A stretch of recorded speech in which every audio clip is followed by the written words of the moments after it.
condition for zero vector.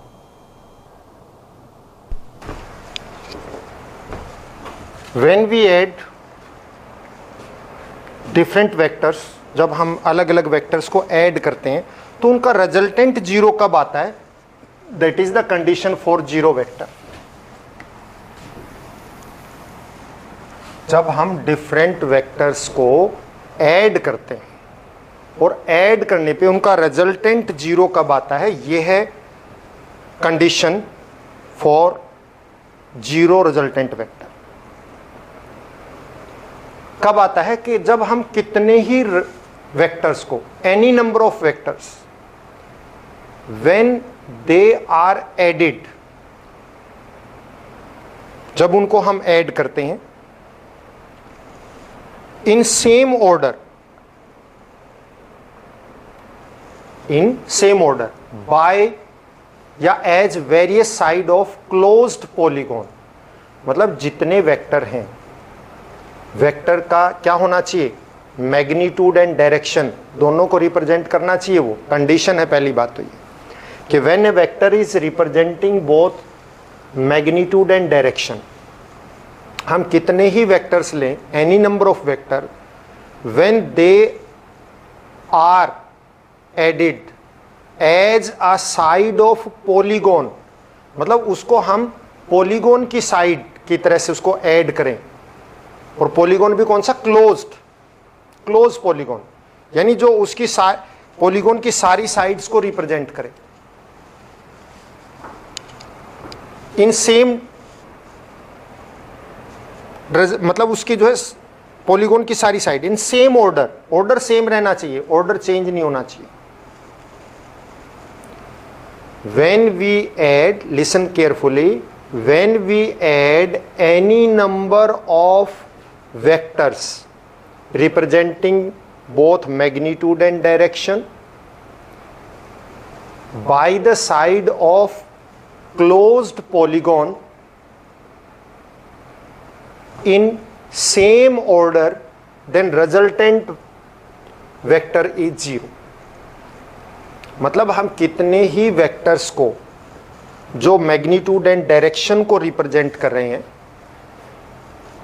कितने ही vectors हों, एनी नंबर ऑफ वेक्टर्स हों, और उन जो किसको रिप्रेजेंट कर रहे हैं? मैग्नीट्यूड एंड डायरेक्शन को रिप्रेजेंट करते हैं, उनको हम एक क्लोज्ड पॉलीगॉन की साइड की तरह से सेम ऑर्डर में ऐड करें तो उनका रिजल्टेंट जीरो रहेगा. स्टार्ट करने से पहले मैं आपको एक एग्जांपल दे देता हूं. जस्ट लाइक कोई भी वेक्टर है, एक वेक्टर ए, इसके साथ हमने वेक्टर बी ऐड कर दिया, बी के साथ सी, ऑर्डर सेम, आपको बताया ना जो डायरेक्शन सेम ऑर्डर में चलता रहेगा, डी, ऑर्डर सेम. ये सारे वेक्टर्स ये क्लोज पॉलीगॉन की साइड को रिप्रेजेंट कर रहे हैं. देखिए इसमें ऑर्डर चेंज नहीं हो रहा है, सब एक ही ऑर्डर में चल रहे हैं. या तो सारे एंटी क्लॉकवाइज होंगे या सारे फिर क्या होंगे? क्लॉकवाइज होंगे. क्लोज पॉलीगॉन बन गया. क्लोज ट्रायंगल बन सकता है. जस्ट लाइक ट्रायंगल के लिए तो ये ए बी, रिजल्टेंट निकालना हो तो हम ऐसे करते हैं, लेकिन ये थ्री वेक्टर्स हैं, क्लोज पॉलीगॉन बनाना है सी, सेम ऑर्डर के अंदर चलेगा, वेदर क्लॉकवाइज और एंटी क्लॉकवाइज, तो इनका रिजल्टेंट हमेशा क्या होता है? जीरो होता है. इनका रिजल्टेंट क्या होता है? जीरो होता है. नाउ वी डू दिस, हम इसी को करेंगे. तो हम क्या कहेंगे? If we have any number of vectors, कि हमारे पास एनी नंबर ऑफ वेक्टर है acting on an object at same time, किसी ऑब्जेक्ट पे सेम टाइम पे एक्ट कर रहे हैं, represent in magnitude and direction. If we have any number of vectors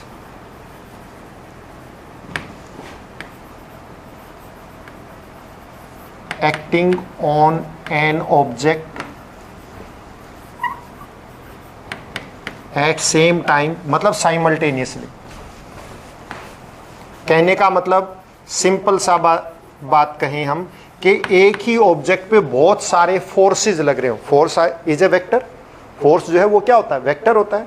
तो एक ही ऑब्जेक्ट पे एक ही टाइम पे बहुत सारे फोर्सेस लग रहे हो, represent in magnitude and direction.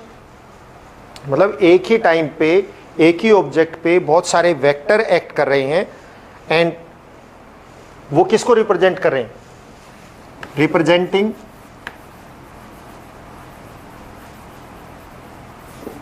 Magnitude and direction both. ये तो कंडीशन है ही, क्योंकि वेक्टर है तो उसका मैग्नीट्यूड भी होना चाहिए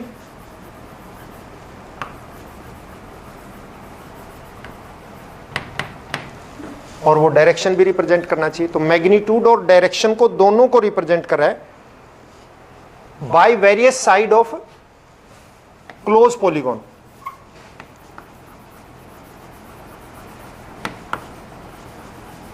sides of a closed polygon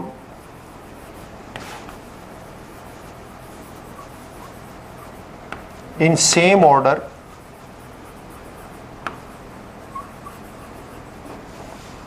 then the resultant is 0.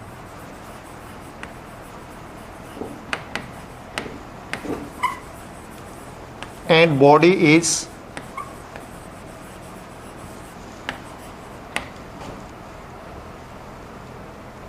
या ऑब्जेक्ट वर्ड यूज हो रहा पहले, एंड ऑब्जेक्ट इज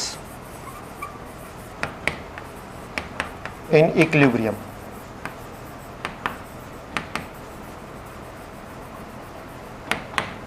अब आप इसको मीनिंग समझिए कि किसी एक ऑब्जेक्ट पे बहुत सारे वेक्टर लग रहे हैं।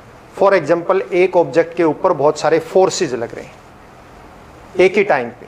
वो फोर्स मैग्नीट्यूड भी रिप्रेजेंट करता है, डायरेक्शन भी रिप्रेजेंट करता है, और वो सेम ऑर्डर में लग रहे हैं। मतलब या तो सारे क्लॉकवाइज डायरेक्शन में लग रहे हैं या फिर सारे एंटी क्लॉकवाइज डायरेक्शन में। तो उस केस में उन सारे फोर्सेस का जो नेट रिजल्टेंट इफेक्ट आएगा वो 0 आएगा और बॉडी इक्विलिब्रियम पोजीशन में रहेगी, मतलब बॉडी कहीं नहीं हिलेगी।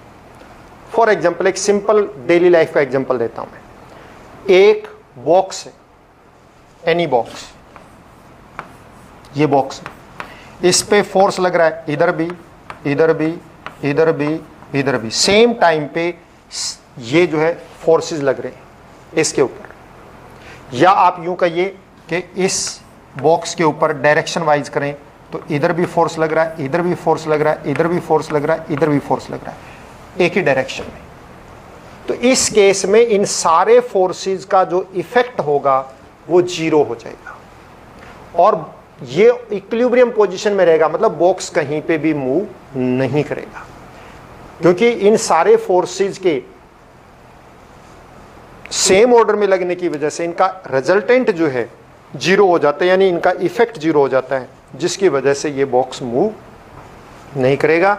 सिंस बॉक्स पे फोर्स भी लग रहे हैं, still it is not moving, मतलब इक्विलिब्रियम पोजीशन के अंदर रहेगा। यानी ऐसे जब भी फोर्सेज, ऐसे जब भी कोई भी वेक्टर एक ही ऑर्डर में किसी ऑब्जेक्ट पे किसी पॉइंट पे अप्लाई होंगे तो उनका रिजल्टेंट 0 हो जाता है और बॉडी जो है किस में रहती है, इक्विलिब्रियम पोजीशन के अंदर रहती है।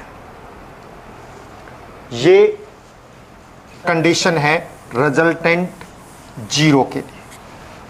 अब हम इसमें एग्जांपल लेते हैं। Late 3 forces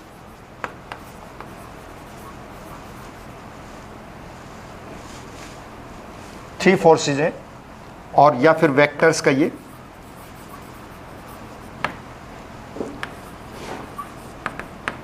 acting on a point at same time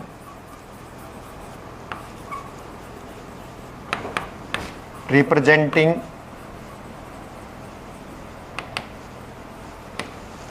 both in magnitude and direction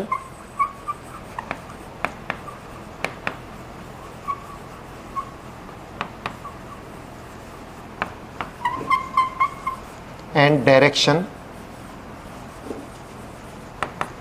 by the side of a triangle, 3 है तो side of triangle,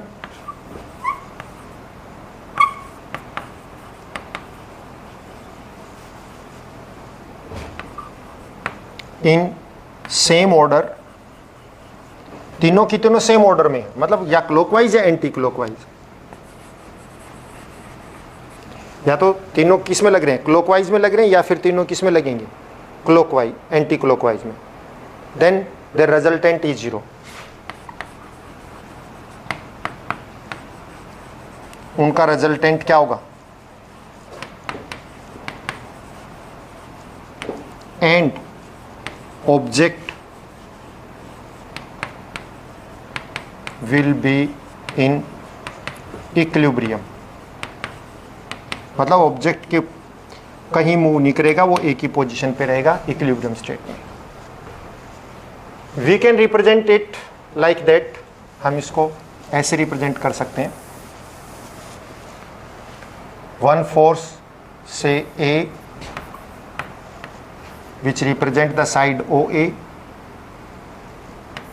another vector B which represent the side PQ, another vector C which represent the side QO, ये represent कर रहा है, then their resultant will be 0, तो इनका resultant जो है क्या हो जाएगा, 0 हो जाएगा।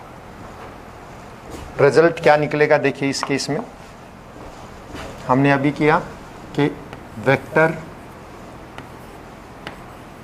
A represent the side OP of the triangle, vector B represent the side PQ, vector C represent side QO। इस केस में आप देखिए वेक्टर A किसको रिप्रेजेंट कर रहा है, OP को, कहने का मतलब A का मैग्नीट्यूड OP के इक्वल। सिमिलरली मैग्नीट्यूड B किसको रिप्रेजेंट करता है, PQ को, और मैग्नीट्यूड C किसको रिप्रेजेंट करता है, QO को। आप देखिए ये this implies A upon OP is equal to B upon PQ is equal to C upon QO। ये रिजल्ट बनेगा हमारा अगर तीनों वेक्टर इक्विलिब्रियम, मतलब तीनों वेक्टर सेम ऑर्डर में लगते हैं as a side of the triangle. ये इसका मैग्नीट्यूड है, OP उसी के इक्वल है, तो ये सारे आपस में इक्वल रहेंगे। ये जो रिलेशन है ये हमें लर्न करना है, ये न्यूमेरिकल्स में यूज होगा। ये 3 साइड के लिए है, इसी तरह एनी नंबर ऑफ साइड हो सकते हैं, कितने भी। बेसिकली इसी तरह से लेमीज थ्योरम है, ये उसी के ऊपर डिपेंड करता है। What is Lami's theorem?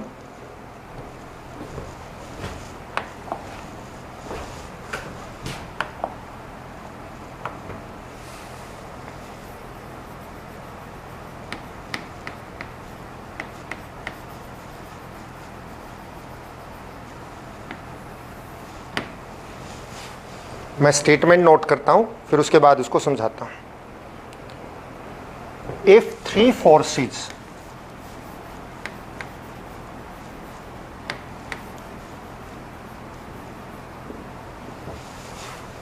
तीन फोर्स जो है एक ही पॉइंट पे एक्ट करते हैं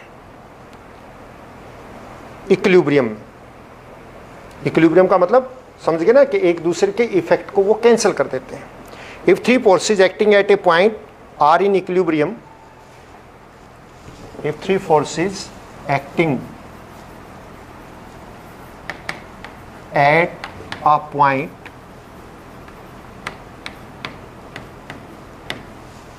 in equilibrium,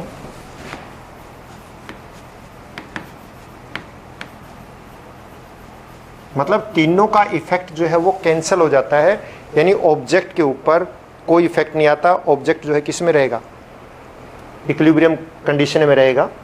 तो अगर ऐसा हो रहा है तो इस केस में each force is proportional to the sine of angle. इस केस में क्या होता है कि ईच फोर्स, हर एक फोर्स जो है is proportional then each force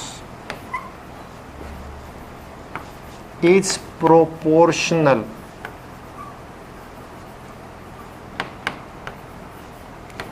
to the sine of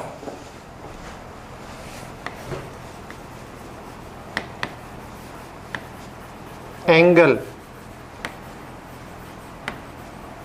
between rest of two यानी अपोजिट टू फोर्सेस, तो अदर टू फोर्सेस के बीच में जो एंगल बनेगा sine of angle between rest of two forces.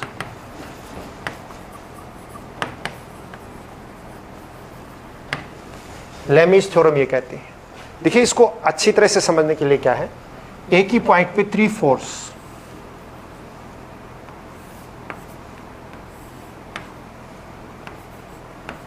Suppose force A, force B, force सी, ये act कर रहे हैं एक ही पॉइंट पे इक्विलिब्रियम कंडीशन में। तो हर एक एंगल हर एक फोर्स जो है रेस्ट ऑफ टू के बीच जो एंगल है, सपोज करो इसके बीच में एंगल अल्फा है, इन दोनों के बीच में एंगल बीटा है, और इन दोनों के एंगल बीच में एंगल है गामा।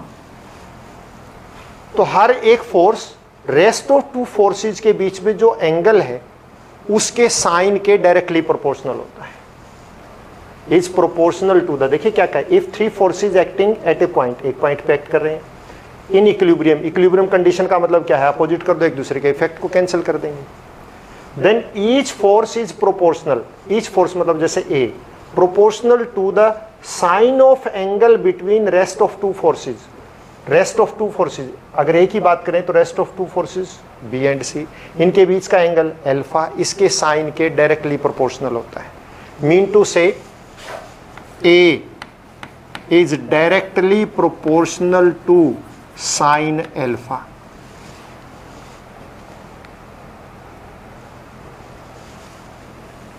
ए जो है साइन अल्फा, इसी तरह से बी क्या होगा, B is directly proportional to sine, B के अपोजिट कौन सा है, A and C, A and सी के बीच में एंगल क्या है, beta, sine beta. Force C directly proportional to sine gamma. देखो आप इसको मैच कीजिए, force A directly proportional to the sine alpha, यानी बाकी दो फोर्सेस के बीच में जो एंगल है उसके साइन के, और ये मैग्नीट्यूड होता है, तो दैट्स वाई आप इसके वेक्टर हटा दीजिए और इसको सिर्फ मैग्नीट्यूड को रिप्रेजेंट कीजिए, इसका जो है सिर्फ मैग्नीट्यूड रिप्रेजेंट कीजिए, मतलब आप इसके वेक्टर्स को हटा सकते हैं। कहने का मतलब इसको एज इट इज ए रखो,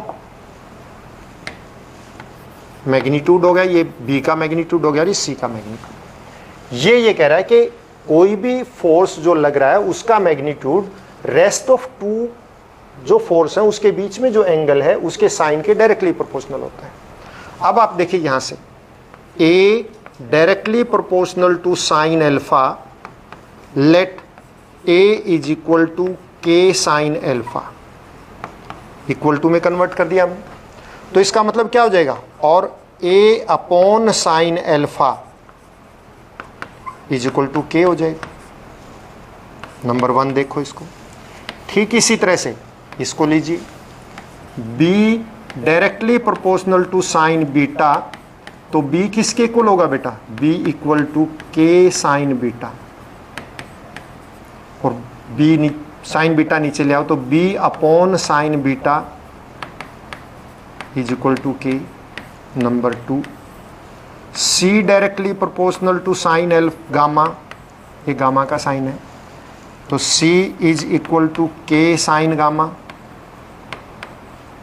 साइन गामा नीचे ले आओ, C is upon sine gamma is equal to K. Number three, from 1 2 and 3 देखिए तीनों के इक्वल है, तो इसका मतलब क्या हुआ, इट मीन्स therefore या this implies a upon sine alpha is equal to B upon sine beta is equal to C upon sine gamma. Yes, any doubt? This is the result.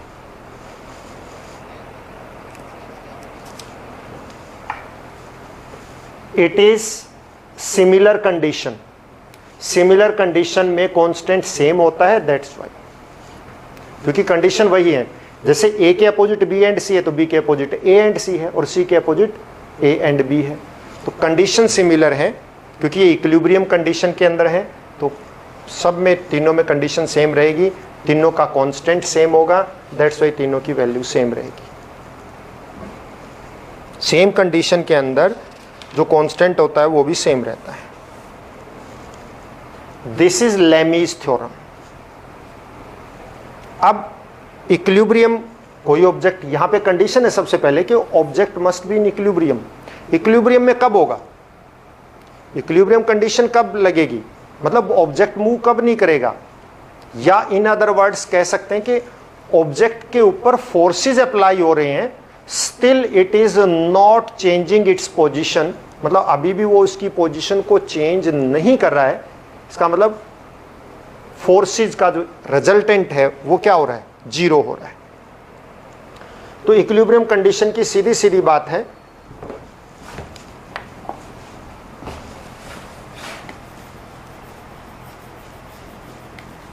Condition for equilibrium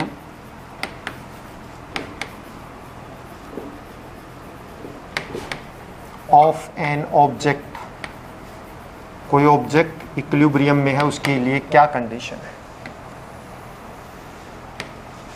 number 1,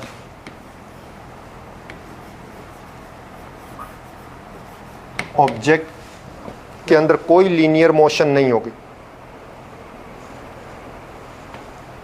object has no linear motion.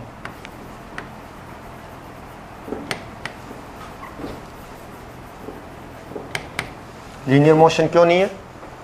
क्योंकि forces जो हैं, resultant force जो उनके ऊपर zero है. Linear motion नहीं है, that is resultant force is zero.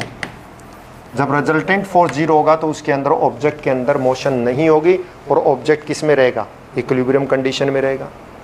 There is no rotational motion also. Object के अंदर क्या नहीं है?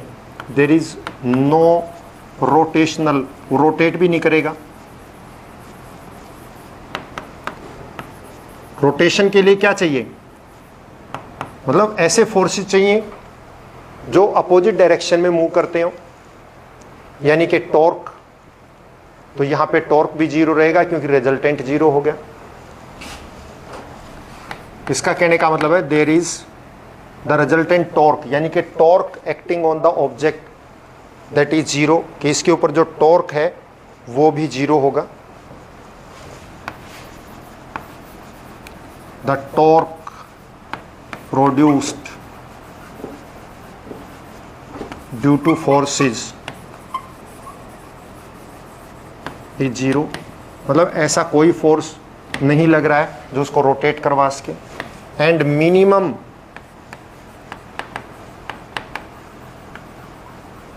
पोटेंशियल एनर्जी,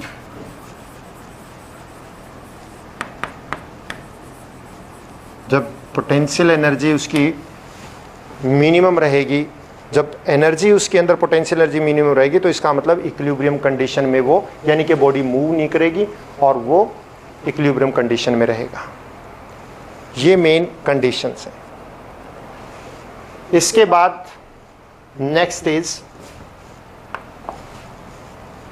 एक केस है हमारे पास स्पेशल, उसके ऊपर बेस्ड न्यूमेरिकल आते हैं. दैट्स वाई कि व्हेन बोट, कोई भी बोट जो है वो मूव करती है किस वाटर के अंदर, रिवर के अंदर, तो उसकी जो फाइनल मोशन होती है वो कैसी होती है?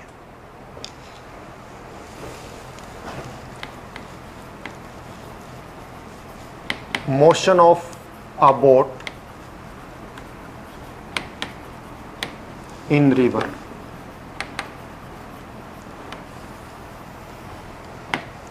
जब भी कोई भी बोट रिवर में मूव करती है तो उसका जो फाइनल रिजल्टेंट मूवमेंट होती है, डायरेक्शन होती है, वो उसके रिजल्टेंट फोर्स की डायरेक्शन पे या उसकी रिजल्ट जो वेलोसिटी होती है वो कितनी होती है, फाइनल रिजल्टेंट वेलोसिटी किसके इक्वल होती है।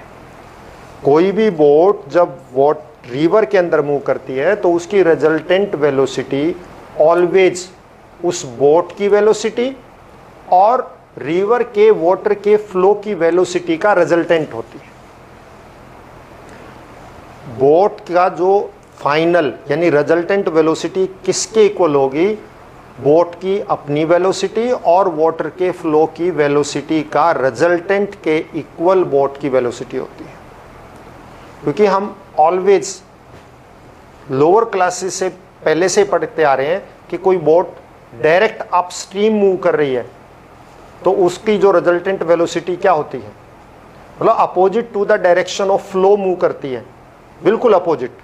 वो तो हमने लोअर क्लासेस में भी रीड कर लिया कि कोई बोट अपस्ट्रीम जाती है यानी opposite to the flow of water, तो उसका जो रिजल्टेंट वेलोसिटी होती है वो उसकी वेलोसिटी माइनस वाटर की वेलोसिटी। सपोज एक बोट जो है वो 20 मीटर पर सेकंड से अपवर्ड मतलब अपस्ट्रीम जा रही है और वाटर का फ्लो जो है वो 5 मीटर पर सेकंड है, तो रिजल्टेंट वेलोसिटी क्या होगी 15 मीटर पर सेकंड, क्योंकि उसमें से माइनस हो जाएगा। और टुवर्ड्स द फ्लो जा रही है तो वो ऐड हो जाता है। बट अब हम करें कि वो किसी अनदर एंगल पे जा रही हो तो क्या होगा, तो उसकी रिजल्टेंट वेलोसिटी किसके इक्वल होगी। जब कोई बोट किसी एंगल पे जा रही है लेकिन अपस्ट्रीम, तो उसकी रिजल्टेंट वेलोसिटी किसके इक्वल होगी, हमने वो करना है। When boat tends to cross, दो चीजें हो सकती हैं।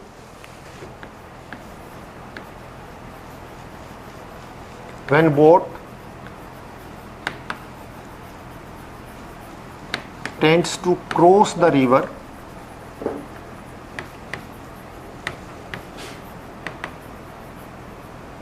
कि बोट जो है रिवर को क्रॉस करती है, दो चीजें, एक तो मिनिमम टाइम के लिए हो सकता है और या फिर मिनिमम डिस्टेंस के लिए हो सकता है। By shortest path,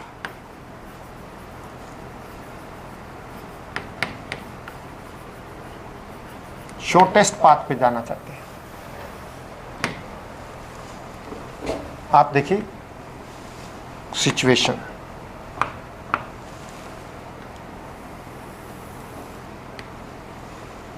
this is the river और इस रिवर के अंदर इसकी जो विड्थ है सपोज करो वो S या X, कुछ भी लगा लो, हमारी मर्जी।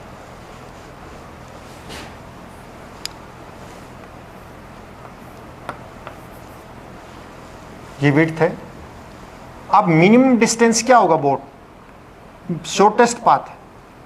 अगर बोट को ऐसे शॉर्टेस्ट पाथ ट्रेवल करना है, बिल्कुल शॉर्टेस्ट का मतलब स्ट्रेट पाथ ट्रेवल करना है, तो क्या वो स्ट्रेट जाएगी तो स्ट्रेट पाथ ट्रेवल हो जाएगा, नहीं होगा, क्योंकि वाटर का फ्लो है उसको वो पुश करेगा कहीं और। तो इसलिए बोट को जो है that move at an angle, boat जो है अपस्ट्रीम, वाटर की जो डायरेक्शन है वो सपोज करो ये है, वाटर का फ्लो इधर है, तो बोट को जो है शॉर्टेस्ट पाथ ट्रेवल करने के लिए एक एंगल पे जाना पड़ेगा इस डायरेक्शन में। सपोज बोट की वेलोसिटी जो है v1 है और वाटर की फ्लो की वेलोसिटी है v2, और सपोज करो इसका जो रिजल्टेंट है वो AB के अलोंग है, शॉर्टेस्ट पाथ ये ट्रेवल हो रहा है v, ये रहेगा। अब आप देखिए इसमें, इस केस में हम क्या करेंगे, मतलब बोट को शॉर्टेस्ट पाथ ट्रेवल करना है A से B, तो डायरेक्ट तो जा नहीं सकती क्योंकि वाटर का फ्लो है, तो उसको अपनी डायरेक्शन में पुश तो करेगा। तो दैट्स वाई बोट जो है क्या करती है, एक एंगल थीटा पे जाती है, थीटा एंगल पे शॉर्टेस्ट पाथ के थीटा एंगल पे मूव करती है अपस्ट्रीम, यानी कि स्ट्रीम के अपोजिट। वाटर इधर मूव कर रहा है ना, तो अपस्ट्रीम हो गया, इस डायरेक्शन में जा रही है। लेट वेलोसिटी ऑफ, जो बोट की अपनी वेलोसिटी है वो v1 है, और वाटर के फ्लो की जो वेलोसिटी है वो v2 है।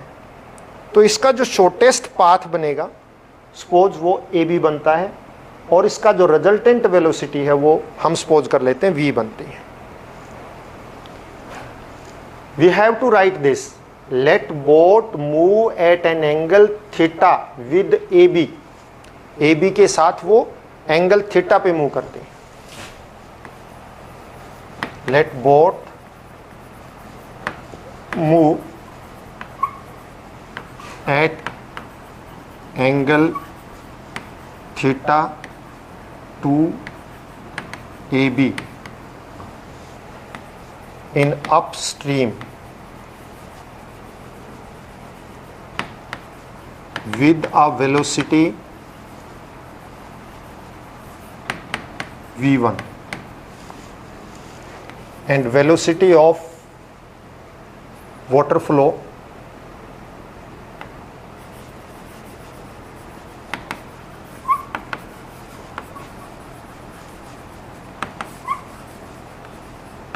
is v2।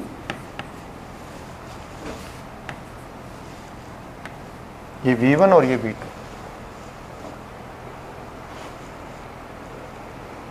तो ये वेलोसिटी है इसकी। देन इन ट्रायंगल आप देखिए ABC, क्योंकि ये तो perpendicular distance shortest path. In triangle ABC boat इस डायरेक्शन, इस वेलोसिटी से जा रही है और वाटर की वेलोसिटी ये है, तो इसमें क्या लग जाएगा, ये हाइपोटेन्यूज है और वो क्या है, परपेंडिकुलर समझ लीजिए। तो इसमें क्या लगेगा, साइन थीटा लगेगा। तो ABC में sine theta is equal to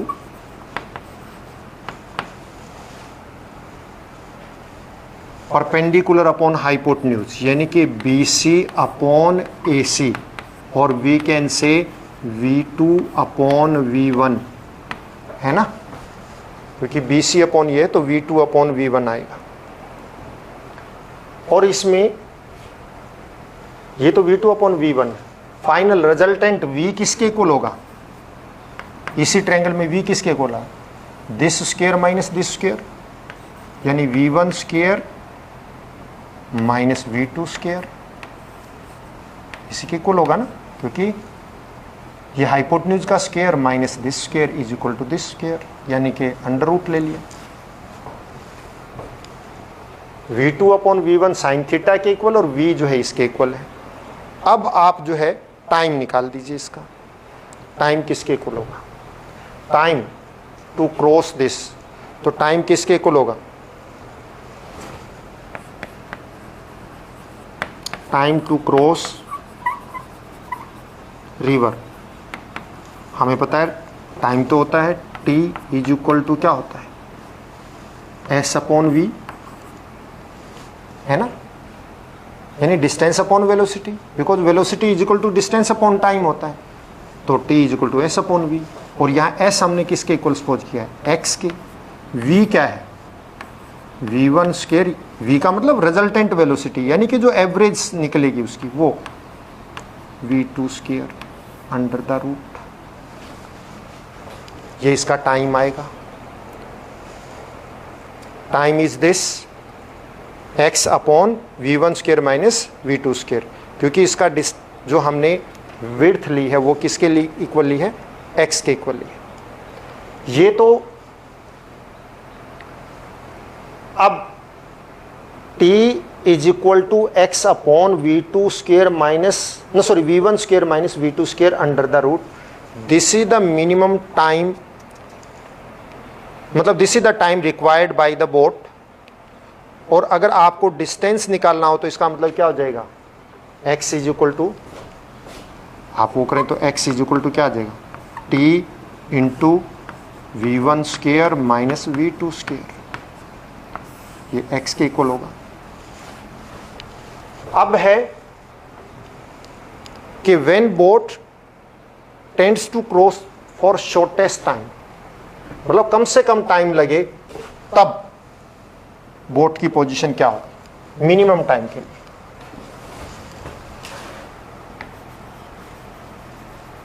when boat tends to cross river in minimum time, तो मिनिमम टाइम में देखो अगेंस्ट फ्लो के अगेंस्ट जाएगी तो मैक्सिमम, मतलब टाइम मिनिमम नहीं लगेगा, तब तो टाइम मैक्सिमम लगेगा। मिनिमम टाइम कब लगेगा कि डिस्टेंस भी मिनिमम हो और स्पीड मैक्सिमम हो। तो डिस्टेंस मिनिमम स्पीड मैक्सिमम, उस केस में हम क्या कर सकते हैं कि बोट ऐसे मूव करनी चाहिए ए से बी पे परपेंडिकुलर, ये इसकी वेलोसिटी होनी चाहिए ए टू बी। और जब बोट ऐसे मूव करेगी शॉर्टेस्ट डिस्टेंस से, अगेंस्ट फ्लो भी नहीं है, तो टाइम मिनिमम लगेगा। बट आपको पता है कि direction of flow of water is this, तो ये v1 है, direction of flow of water is this with velocity v2, तो ये फ्लो इस बोट को इधर लेके जाएगा बिकॉज फ्लो इधर है, तो ये बोट यहाँ पे C पे पहुंचेगी और ये इसकी क्या हो जाएगी रिजल्टेंट वेलोसिटी। क्यों? क्योंकि इसके अंदर v2 का फ्लो का रिजल्टेंट और v1 के फ्लो का, v1 और v2 का रिजल्टेंट आएगा, क्योंकि बोट को क्रॉस करना है, तो दैट्स वाई बोट को ऐसे जाना पड़ेगा। तो इस केस में क्या होगा, इस केस में आप देखिए केस वही है यूं का तुम कि लेट बोट मूव, अब बोट जो है ए से बी पे डायरेक्ट मूव कर रही है विद वेलोसिटी v1, वही वेलोसिटी है, और direct flow of velocity of flow of water is v2, तो पहले वाले केस में भी वही है सेम। रिजल्टेंट हम सपोज कर लेते हैं v है, तो यहां पे इन ट्रायंगल ABC, क्योंकि boat minimum distance, minimum time चाहिए तो मिनिमम डिस्टेंस चाहिएगा, इन ट्रायंगल ABC, इस ट्रायंगल ABC के अंदर आप देखिए क्या होगा,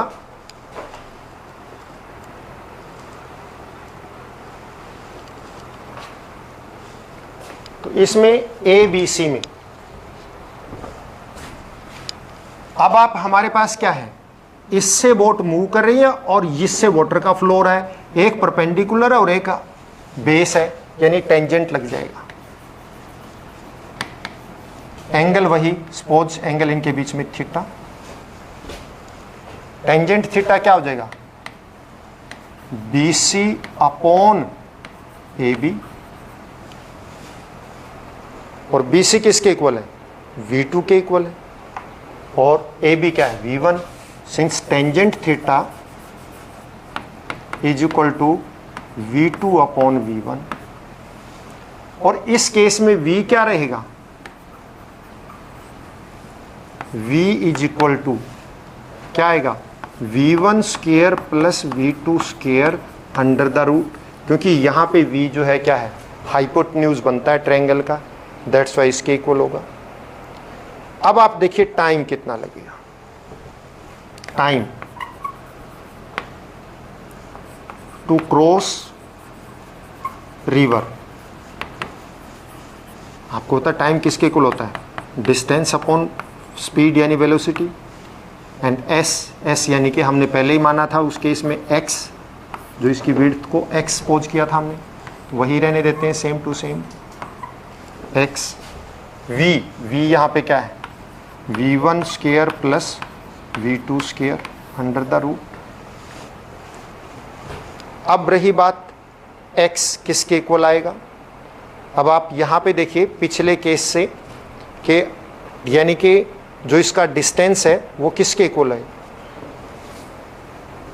ये x की वैल्यू कैसे निकले, सपोज जब बोट चलती, बोट को यहाँ पहुँचना था और बोट यहाँ पे पहुँच गई और ये डिस्टेंस इसने s ट्रेवल कर लिया, सपोज करो बी से लेके सी तक। जाना तो बी पे था but due to flow of water ये सी पे पहुंचती है, तो इसने ये जो डिस्टेंस ट्रेवल किया ये एस है, जो डिस्टेंस ट्रेवल हुआ वो क्या है, एस है।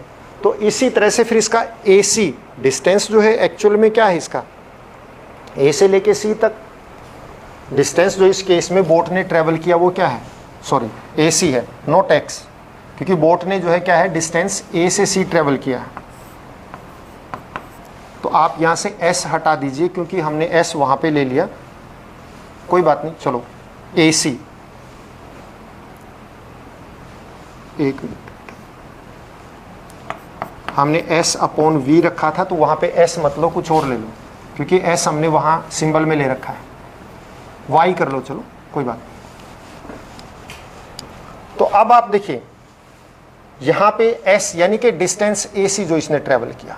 अब ए सी की वैल्यू निकालो, ए सी की वैल्यू किसके इक्वल होगी, ये डिस्टेंस x है और ये डिस्टेंस y है, तो ए सी किसके इक्वल आ जाएगा, A C is equal to X square plus Y square under the root. तो इसका मतलब टाइम किसके इक्वल होगा, time is equal to X square plus Y square under the root upon v1 square plus v2 square under the root.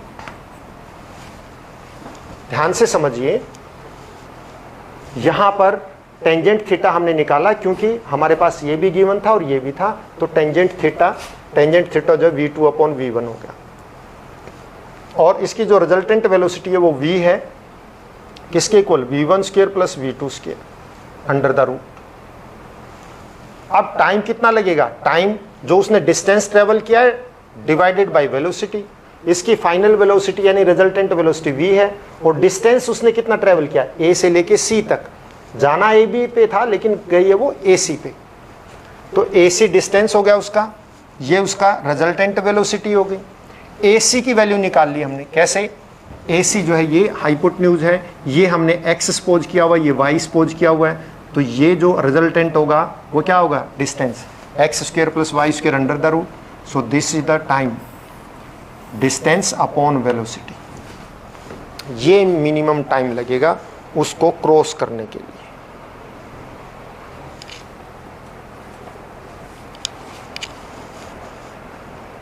ये था। अब इसी के ऊपर बेस्ड क्वेश्चंस या न्यूमेरिकल्स आएंगे आपके, और वो न्यूमेरिकल में आपको यही फॉर्मूले यूज करने हैं।